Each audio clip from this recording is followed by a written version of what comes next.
Kulang pa yung mga tanim kong pampakbet, kaya nagtanim na ako ng okra para makumpleto na yung ating pangpakbet. Meron pa kasing mga natirang iras na wala pang tanim. Nagbubunga na din yung aking tanim na pipino, kaya akin ho siya nilagyan ng lambat para hindi ho siya ma-stress sa paghangin ng malakas. Tapos naman daw na din ako para makakuha ng libreng pananghalian. Ano kayang masarap na luto dito?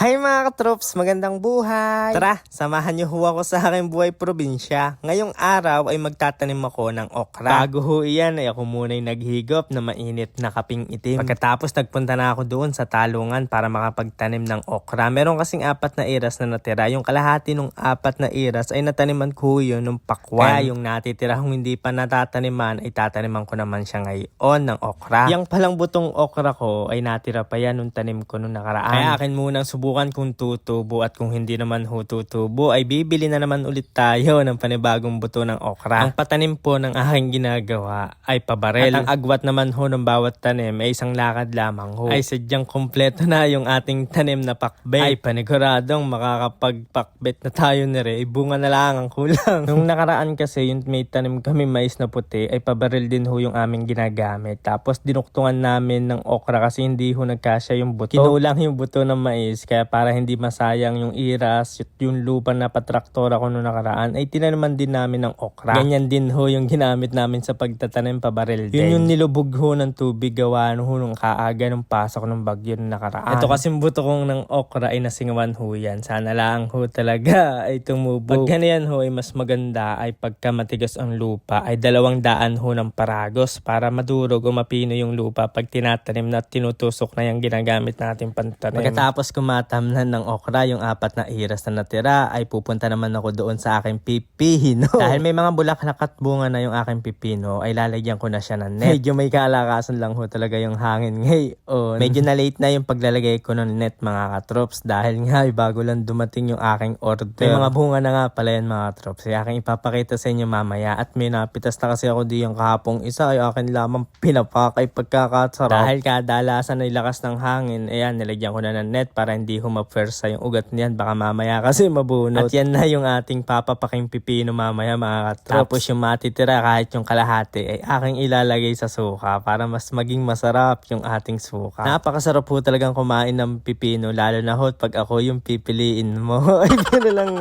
Bali ho ngayon ay papasyal ko kayo sa akin farm. Ipapakita ko yung update sa ating mga tanim. Yan ho yung sitaw ko mga katrops. Hinahangin na pero may mga bulaklak na din siya. Malapit na din siya magbunga. Ito naman ho yung kamatis at tinanim natin at sili. Siling helobview, kamatis, siling bell pepper at panigang. Kung mapapansin nyo ay ang daming nabuhay ng ating tinanim mga katrops. At ito din yung ating tinanim okra no nakaraan. Tubo na mga katrops. Mga ilang araw ay atin na ho yung aabonohan. Ipagsasabay-sabay na nating abonohan mga katrops. Isasabay ko na doon sa pag-aabono ko ng talong. Simula ho nung ako nagtanim ay bumibilang ho ako ng 1 araw, at pagdating ho ng 10 days niyan saka ko ho siya aabonohan. Sa susunod na video ay papakita ko sa inyo yung aking ginagamit na abono saka at kung gaano kadami yung aking binabagsak na abono para di yan sa batang halaman natin. At yung tinanim kong ampalaya mga katrops yan, kung napapansin ninyo ay tubo na, ay kabilis no kasi nga ay pinaugat ko muna yan bago ko pinatanim. I mean bago ko ho siya tinanim. Tapos kung magtanim ng okra saka mamitas ng pipino, tapos i-check din at ipakita sa inyo yung ating mga pananim. 3 days pa lang ako sa Bulacan ay na-miss ko na mamandaw. Bali lang araw din ako hindi nakakapamandaw mga katrops, mga 3 days. Biyernes ho kami pumunta ng Bulacan, ay Monday naman kami na pauwi na. Sabi ko ay mamamandaw ako pagka uwi ko nung Monday, ay kaso lang pagkakadating ng bahay ay tulog. Napagod ka sa biyahe, kaya yan tulog, hindi na nakapamandaw. Kinabukasan na ako nakapamandaw. Pinandaw ho yan ni Itay ng 2 araw. Bali ang huli niya 3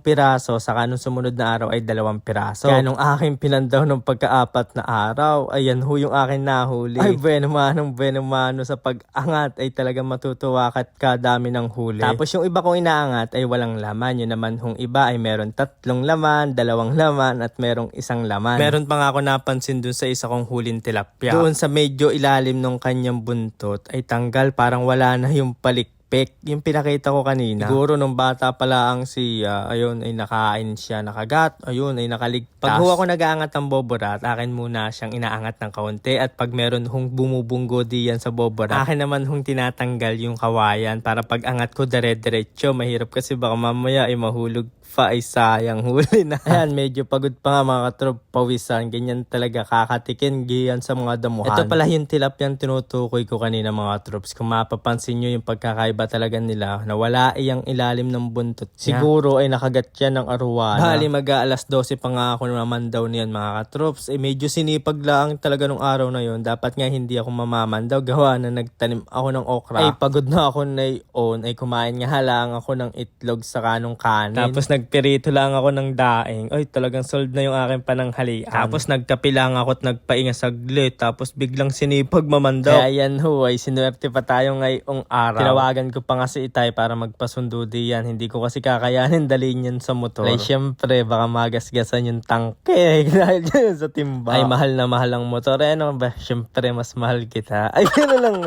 Ayan mga katroops, ay baka naman makalambing. Pa-subscribe naman ng aking YT channel. Maraming salamat ho sa inyo mga troops. Love, love!